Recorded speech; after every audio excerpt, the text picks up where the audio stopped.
अस्सलाम वालेकुम। कैसे हैं आप लोग? उम्मीद करता हूँ कि आप सब खैरियत से होंगे और जहाँ भी होंगे खुश होंगे। मेरा नाम है वहाब और मैं आपकी भेजी हुई स्टोरीज नरेट करता हूँ। अगर आपके पास भी कोई ऐसा वाक़या है जो आप मुझसे शेयर करना चाहते हैं तो नीचे दिए गए डिस्क्रिप्शन पर मेल कर दें ताकि आगे आने वाली वीडियोस का वो हिस्सा बन सके।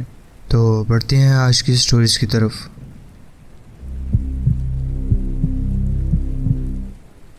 अस्सलाम वालेकुम। मेरा नाम एहसन है और मैं एक ऐसे घर में पला बड़ा हूँ जो बचपन से ही बहुत ज़्यादा खौफनाक या पैरानॉर्मल चीज़ों का भरा पड़ा था। मैंने वहाँ अजीब अजीब चीज़ें देखी और सुनी हैं। सालों तक ऐसे वाक़यात होते रहे हैं और मेरे पास ऐसे बहुत सी कहानियाँ हैं जो मैं बता सकता हूँ आपको। मैं आगे आपसे वो भी शेयर करूँगा। मुझे बताया गया है और मुझे लगता है कि मेरे साथ हर वक्त कोई रहता है। जहाँ भी रहा हूँ वहाँ ऐसे तजुर्बात हमेशा होते रहे हैं मेरे साथ, मगर अब मुझे इनसे कोई डर नहीं लगता। मैं इनका आदी हो गया हूँ। मगर मेरी बीवी ऐसा नहीं सोचती। उसको ये सब चीज़ें बहुत अजीब लगती हैं। उसको बहुत डर लगता है इन चीज़ों से। 6 महीने पहले हमारा बेटा पैदा हुआ। बहुत दफ़ा हमने देखा कि वो हवा में किसी चीज़ को घूरता है और बिना वजह हंस देता है, जैसे किसी से बात कर रहा हो। पहले तो हमने सोचा कि ये या तो मेरा मरहूम भाई है जो 2007 में वफ़ात पा गया था, या फिर मेरी बीवी का बाप जिनकी याद में हमने अपने बेटे का नाम रखा है। जब से हम नए फ्लैट में आए हैं मेरी मंगेतर के साथ अजीब वाक़यात हो रहे हैं। हर रोज़ कम से कम एक दफ़ा वो मुझे किसी दूसरे कमरे से आवाज़ देकर पूछती है कि मैंने क्या कहा, जबकि मैं तो बिल्कुल चुप होता हूँ। ना कुछ सुन रहा होता हूँ ना ही देख रहा होता हूँ। मैं इस बात को मजाक में टाल देता हूँ, मगर आजकल ये सब ज़्यादा होने लगा है। आज सुबह जब मैं काम पर गया मेरी बीवी ने मुझे फ़ोन किया। उसने कहा कि हमारे बेटे की कार सीट जो किचन में एक शेल्फ पर रखी थी अचानक नीचे गिर गई और उलटकर ज़मीन पर जा लगी। हमारे घर में एक बिल्ली भी है, मगर जब ये सब कुछ हुआ तो वो अपनी जगह पर बैठकर खाना खा रहा था। ये कार सीट वहाँ एक हफ्ते से बिल्कुल स्टेबल रखी हुई थी और अगर गिरना होता तो कब का गिर चुका होता। अगर गिरनी होती तो ये कब की गिर चुकी होती, मगर इतने दिन बाद अचानक कैसे गिर गई। पहले तो मैं इन चीज़ों को मजाक समझता रहा, मगर अब जब बात मेरे बेटे की है तो मुझे थोड़ी बेचैनी महसूस हो रही है। क्या मुझे अपने फ्लैट का कोई तोड़ करवाना चाहिए? घर को पाक करना चाहिए? हम दोनों ने अपने करीबी लोग बहुत खो दिए हैं। शायद कोई उनमें से वापस आया हो। क्या मैं सिर्फ ज़्यादा सोच रहा हूँ या फिर वाकई मुझे अपने बेटे के लिए फ़िक्रमंद होना चाहिए? और फिर एक रात जब मैं बेड पर लेटा हुआ था, मेरी बीवी और बेटा सो रहे थे। घर में हर जगह सन्नाटा था, सिर्फ घड़ी की टिक टिक सुनाई दे रही थी। मैं अपने फ़ोन को देख रहा था जब अचानक मुझे महसूस हुआ कि कोई मेरे करीब है। एक अजीब सी ठंडक महसूस हुई, जैसे हवा नहीं बल्कि कोई चीज़ चल रही हो। मेरी नज़र बेड के पास जा रुकी। वहाँ अंधेरे में एक धुंधली सी शक्ल थी, जैसे हवा में तैर रही हो। पहले तो मुझे लगा कि शायद मेरी आंखों का धोखा है, मगर फिर वो धीरे धीरे साफ होने लगी। मुझे यकीन नहीं आ रहा था कि वो मेरी बीवी थी, लेकिन वो बेड पर लेटी थी, मगर ये शक्ल बिल्कुल उसी की तरह थी। उसके बाल हवा में हिल रहे थे। उसका चेहरा उतना ही शांत था जैसे वो नींद में हो, मगर उसकी आंखें खुली हुई थीं और वो सीधा मुझे देख रही थी। मेरा दिल ज़ोर ज़ोर से धड़कने लगा। मैं चिल्लाना चाहता था मगर मेरी आवाज़ बंद हो गई थी। अचानक वो शक्ल धीरे धीरे बेड के ऊपर झुकी, जैसे मेरी असली बीवी के ऊपर गिर रही हो। उस वक्त मेरी सांस अटक गई थी। फिर जैसे ही मैंने आंखें झपकी वो शक्ल गायब हो गई। मैं फ़ौरन उठकर अपनी बीवी के करीब गया। वो वैसे ही सो रही थी जैसे कुछ हुआ ही ना हो, मगर उसके हाथ ठंडे थे, बर्फ़ की तरह ठंडे। अगली सुबह जब मैंने उससे पूछा कि रात कोई अजीब चीज़ महसूस हुई है आपको, उसका चेहरा जर्द हो गया। उसने कहा, मुझे रात को एक अजीब सपना आया था। मुझे महसूस हुआ कि मैं अपने जिस्म से निकलकर हवा में तैर रही हूँ और तुम मुझे देख रहे हो।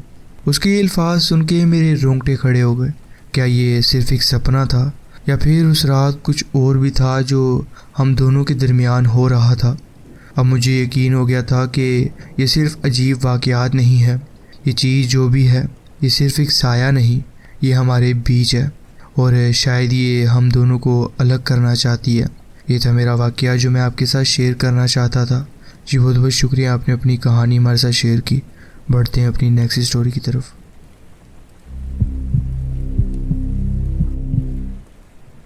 अस्सलामुअलैकुम, मेरा नाम अनस है। ये वाक़या 2018 में पाकिस्तान के शहर लाहौर में हुआ है। मैं उस वक्त 18 साल का था और एक पार्ट टाइम नौकरी कर रहा था। मेरे पास मेरी गाड़ी नहीं थी, इसलिए मुझे अपने ऑफिस तक पहुंचने के लिए 2 बसेस लेनी पड़ती थी। मैं लाहौर के एक मशहूर इलाके इचरा से डाउनटाउन लाहौर तक जाता था। सफ़र तकरीबन 1 घंटे का था। मेरी शिफ्ट 10 बजे तक होती थी और वीकेंड्स पर मुझे अक्सर देर रात 11:30 बजे छुट्टी मिलती थी। लाहौर में बसेस रात के 12 बजे बंद हो जाती हैं, तो अक्सर पहली बस पकड़ लेता था। लेकिन अगर बदकिस्मती से वो बस छूट जाती तो मुझे अगले स्टॉप तक पैदल चलना पड़ता था। अगला स्टॉप का नाम मोजंग चुंगी था, जो मेरे इलाके से सिर्फ 1-2 किलोमीटर दूर था। ये रास्ता अक्सर दिन के वक्त मसरूफ़ रहता था, मगर इस वक्त सिर्फ सुनसान था। हर तरफ सन्नाटा था। मैं अपने हेडफोन्स लगाकर लापरवाही से चलता जा रहा था, बिना किसी खौफ के। लेकिन फिर एक अजीब वाक़या हुआ। मैं एक चौक पर पहुंच रहा था कि जब एक तन्हा गाड़ी मेरे पास से गुजरी। कुछ आगे जाकर रुक गई और उसका पैसेंजर साइड का दरवाज़ा खुल गया। पहले मुझे लगा कि शायद कोई किसी को ड्रॉप कर रहा है, इसलिए मैंने ज़्यादा तवज्जो नहीं दी। लाहौर एक मामूली तौर पर महफूज शहर है, इसलिए मुझे फ़ौरन कोई ख़तरा महसूस नहीं हुआ। लेकिन जैसे जैसे मैं करीब आया, मुझे कुछ अजीब लगने लगा। गाड़ी के अंदर अंधेरा था, बिल्कुल अंधेरा। कोई लाइट नहीं थी, ना कोई डैशबोर्ड की, ना रेडियो की, ना किसी और चीज़ की। जब आप एक गाड़ी का दरवाज़ा खोलते हो तो आमतौर पर लाइट्स जलती हैं, लेकिन यहाँ ऐसा कुछ भी नहीं हो रहा था। मुझे समझ नहीं आया कि ये क्या हो सकता है। क्या ये कोई टैक्सी या राइड सर्विस थी? लेकिन गाड़ी पर कोई निशान नहीं था जो इस बात का इशारा करता। क्या कोई जान पहचान वाला मुझे लिफ्ट देना चाहता था? लेकिन ये गाड़ी पहचानी हुई नहीं लग रही थी और अंदर से कोई आवाज़ भी नहीं आ रही थी। अब मुझे सच में अजीब महसूस होने लगा था। मैंने फ़ौरन पीछे देखा कि कहीं कोई मुझे घेर तो नहीं रहा। फिर मैंने फिर से गाड़ी की तरफ देखा, ये सोच कर कि अगर ये कोई चोर, डाकू या किडनैपर हो तो मुझे यहाँ से फ़ौरन निकलना चाहिए। मेरा दिल तेज़ धड़कने लगा था। ये चौक इस वक्त बिल्कुल सुनसान था और अगर यहाँ कुछ होता तो कोई गवाह भी नहीं होता। मैंने अपने अंदर जज्बात को संभाला, अपनी सांस फुलाई और अपने आप को मजबूत और डरपोक ना दिखाने की कोशिश की, ताकि अगर कोई मुझे घूर रहा हो तो डरे। लगभग 1 मिनट तक ना मैं हिला और ना ही गाड़ी से कोई हरकत हुई। फिर अचानक पैसेंजर साइड का दरवाज़ा बंद हो गया और गाड़ी रात के अंधेरे में गायब हो गई। मैंने बाकी का सफ़र बिना हेडफोन्स के तय किया, हर तरफ से ज़्यादा होशियारी और महफूज रहने की कोशिश कर रहा था। और आज भी जब इस वाक़ये के बारे में सोचता हूँ तो अजीब सी घबराहट महसूस होती है। क्या ये कोई किडनैपर था, कोई ह्यूमन ट्रैफिकर, या शायद कोई कातिल, या फिर ये कोई और ही अजीब चीज़ थी जो इंसानी नहीं थी? मेरा दिल मानता है कि अगर ये कोई कातिल या किडनैपर होता तो शायद और ज़्यादा कोशिश करता, या फिर ये सिर्फ एक मामूली वाक़या था जो मुझे कुछ ज़्यादा ही अजीब लगा। ये था एक वाक़या जो मैं आपके साथ शेयर करना चाहता था। जी बहुत बहुत शुक्रिया, आपने अपनी कहानी हमारे साथ शेयर की। बढ़ते हैं अपनी नेक्स्ट स्टोरी की तरफ।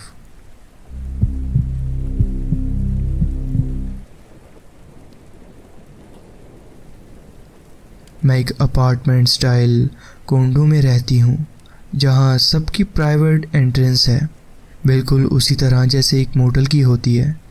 इस गर्मी के मौसम में नए किराएदार नीचे वाले यूनिट में आए।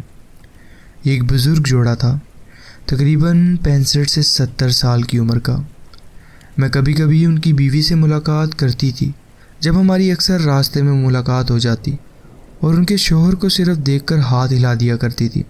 एक सुबह अगस्त के आखिर में अचानक ज़ोर का शोर हुआ, ऐसी आवाज़ जैसे कुछ टूट गया हो।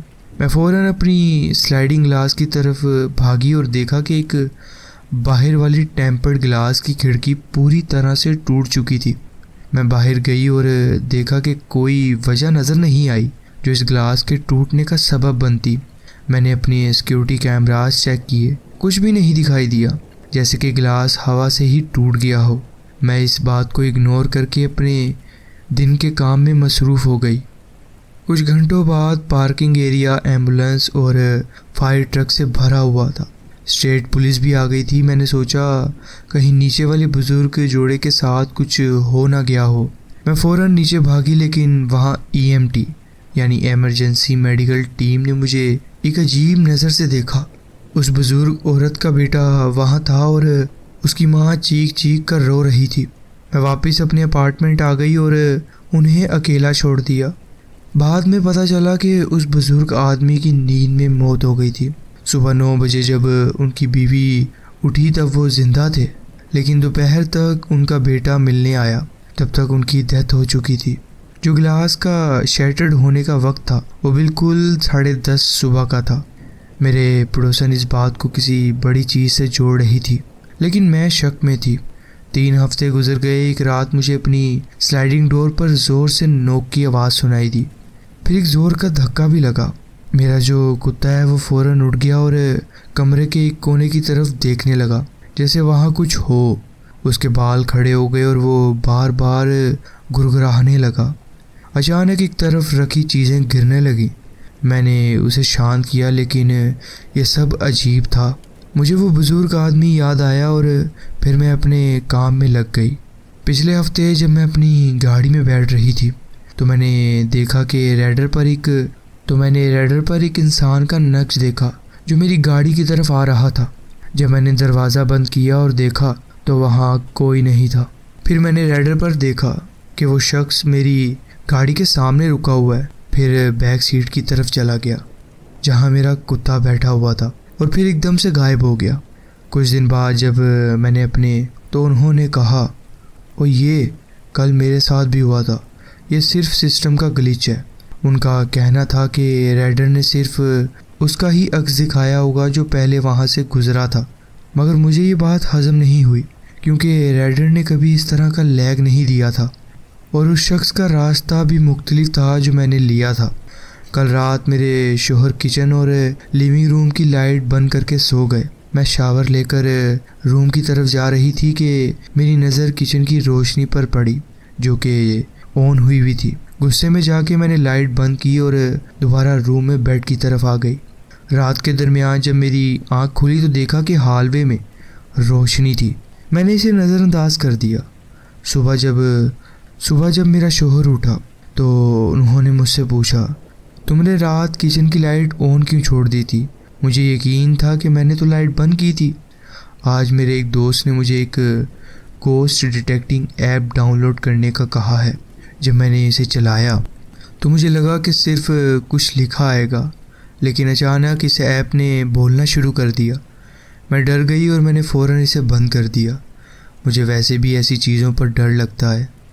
मैं ऐसी चीज़ों को सोचना भी पसंद नहीं करती और अब मैंने कई कुरान की आयात सूरह पढ़ के अपने घर में फूंकी है, जिससे कि कुछ मामलात कम हुए हैं और अब मैं ये अमल रोज़ाना करती हूँ। ये था मेरा वाक़या जो मैं आपके साथ शेयर करना चाहती थी। जी बहुत बहुत शुक्रिया, आपने अपनी कहानी हमारे साथ शेयर की। तो जी फ्रेंड्स, ये थी आज की स्टोरीज़। आप कमेंट्स में ज़रूर बताएं कि आपको ये स्टोरीज़ कैसी लगी। अगर आपको ये स्टोरीज़ अच्छी लगी हो तो वीडियो को ज़रूर लाइक कीजिए और चैनल को ज़रूर सब्सक्राइब कीजिए और बेल आइकन को ज़रूर प्रेस कर लीजिए ताकि आगे आने वाली कहानियाँ वीडियोज़ आपसे मिस ना हो। अपना ख्याल रखें और मिलते हैं नेक्स्ट वीडियो में। अल्लाह हाफिज़।